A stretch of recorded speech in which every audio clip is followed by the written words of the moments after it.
रागिनी नायक। रीना गुप्ता, सवाल जो मैं पूछना चाह रहा था, और ये गंभीर सवाल है, ये विपक्ष से सवाल है। जब रागिनी नायक ने कहा कि नारे लगाते घूमते थे, बहुत हुई पेट्रोल डीजल की मार, बहुत हुई महंगाई की मार, अब की बार मोदी सरकार, तो देश ने उस मुद्दे को, उस नारे को कैप्चर क्यों किया?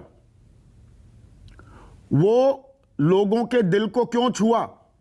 आज की तारीख में अगर गैस के दाम बढ़ रहे हैं, कंगाली में आटा गीला हो रहा है, तो क्या ये अपने आप में विपक्ष की कमजोरी नहीं है कि वो इस मुद्दे को सड़क पर लाने में, लोगों तक पहुंचाने में, लोगों के दिल को छूने में नाकाम हो रहा है? संदीप जी, पहले तो मैं आपको इस बात की बधाई दूंगी कि आपने आज फिर से महंगाई पे डिबेट किया।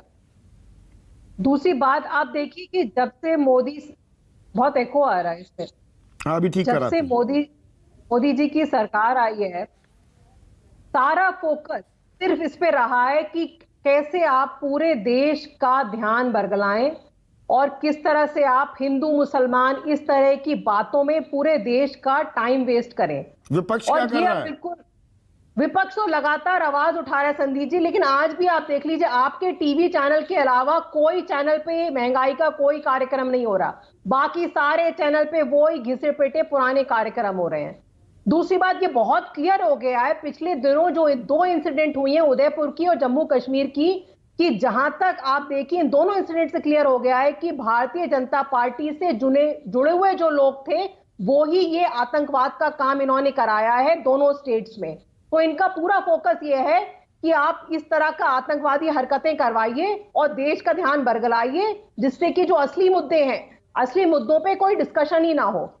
दूसरी बात, संदीप जी, हर सरकार टैक्स लेती है, उस टैक्स को आप किस तरह से मैनेज करें, यही आपका एक जिम्मेदारी होती है।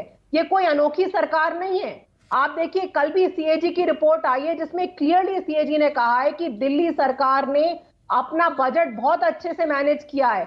हमने कोविड के टाइम में भी कोई भी, चाहे जो हमने सुविधाएं दी थी, चाहे फ्री बिजली की, फ्री पानी की, फ्री बस ट्रैवल की, हमने सारी सुविधाएं बाकायदा कायम रखी। उससे जो बचत हुई दिल्ली के नागरिकों की, वही बचत से उन्होंने, उस बचत से फिर से मार्केट में आए, उससे डिमांड बढ़ी।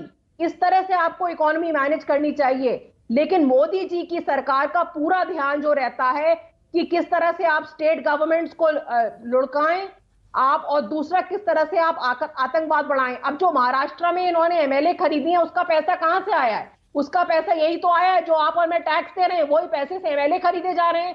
तो जब वो पैसा एमएलए खरीदने में चला जाएगा, भरोसा तो कैसे जीत पा रही है बीजेपी? चुनाव कैसे जीतती है? क्यों जीतती है? ये देखिए, कहना बड़ा आसान हो जाता है, मीडिया नहीं दिखाता है।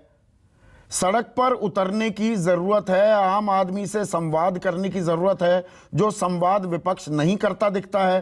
ट्विटर पर व्यथा जाहिर कर देना, बंद कमरे में एक प्रेस कॉन्फ्रेंस कर देना, क्या उससे आम आदमी के साथ राब्ता कायम हो पाएगा? जी बिल्कुल, मैं आपकी बात से सहमत हूं, और आम आदमी पार्टी पूरी कोशिश में लगी हुई है। हम जिस स्टेट्स में हमारा संगठन है, हम हर जगह सड़क पर उतर रहे हैं, ये सारे मुद्दे हम रेज करने की कोशिश कर रहे हैं। लेकिन आप देखिए ना, भारतीय जनता पार्टी के पास जिस तरह के रिसोर्सेज हैं, जो इलेक्ट्रॉन बॉन्ड्स के जरिए इन्होंने जो इतना पैसा इकट्ठा किया हुआ है, वही कारण है। रिसोर्सेज की कमी आपके पास भी कहाँ है? रिसोर्सेज की तो बहुत कमी है। कितने विज्ञापन देते हैं, चैनल्स को भी बहुत सारे एडवर्टाइजमेंट्स मिलते हैं। आम आदमी पार्टी कहीं पीछे नहीं है इस खेल में। रीना, 1% से कम खर्चा करते हैं संदीप जी हम दिल्ली बजट का एडवर्टाइजमेंट पे, 1% से भी कम खर्चा करते हैं। इतना तो जायज है ना। सरकार जो बढ़िया काम कर रही है, उसको लोगों तक लेके भी जाना पड़ेगा ना, लोगों को पता तो चले सरकार कितने अच्छे अच्छे काम कर रही है उनके लिए। लेकिन जिस तरह से मोदी सरकार ने पूरा जीएसटी रिजीम को मिसमैनेज किया है, अब आपने अभी बोला, आप देखिए बेड पे भी अगर आप जीएसटी लगाने लगे तो वो दिन दूर रही है जब हमारे सांस लेने पे भी जीएसटी लगा देंगे कि अगर आप सांस ले रहे हैं तो आप जीएसटी दीजिए। और वो जीएसटी का कलेक्शन कहां जा रहा है, ये आज तक किसी को समझ में नहीं आ रहा। हर चीज महंगी होती जा रही है, पेट्रोल, डीजल, दवाइयां, दालें, हर चीज महंगी होती जा रही है। कुछ तो जनता को आप राहत दें किसी भी तरीके से।